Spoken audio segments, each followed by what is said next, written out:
இந்த கதைதான் வீட்டு வாசலில் எலுமிச்சை பழம் மற்றும் மிளகாயை தொங்கவிடும் வழக்கத்திற்கு பின்னால் உள்ள ஐதீகம். ஒருமுறை இரு சகோதரிகளும் உலகைச் சுற்றி வந்தனர். அப்போது மகாலட்சுமி சகோதரி, நாம் எங்கு சென்றாலும் மக்கள் உன்னை அசுபமாகவே பார்க்கிறார்கள். நண்பா என்னை போற்றுகிறார்கள். இது எனக்கு வருத்தமாக இருக்கிறது என்றாள். அதற்கு மூதேவி, மக்கள் என்னை வெறுக்கிறார்கள் என்பது எனக்கும் தெரியும். ஆனாலும் என் இயல்பு அப்படித்தான். எனக்கு பிடித்த சில விஷயங்கள் உண்டு. அவை எனக்கு கிடைத்தால் நான் மகிழ்ச்சி அடைவேன் என்றாள். மகாலட்சுமி, உனக்கு என்ன பிடிக்கும் என்று சொல், நான் அதை உனக்கு வாங்கித் தருகிறேன் என்றாள். மூதேவி சிரித்துக்கொண்டே, எனக்கு புளிப்பான, காரமான, கசப்பான பொருட்கள் மிகவும் பிடிக்கும். குறிப்பாக எலுமிச்சை மற்றும் மிளகாய் என்றால் எனக்கு கொள்ளை விருப்பம்.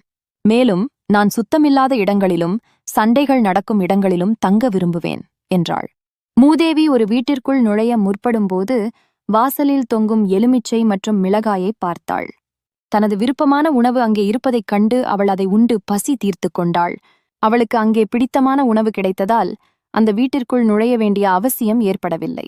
மேலும் அந்த வீடுகள் சுத்தமாகவும் அமைதியாகவும் இருந்ததால் மூதேவிக்கு அங்கே தங்கவும் பிடிக்கவில்லை. இதனால் மூதேவி வீட்டு வாசலிலேயே நின்று திரும்பிச் சென்று விட்டாள். வீட்டுக்குள் மகாலட்சுமி ஆனந்தமாக குடிகொண்டாள்.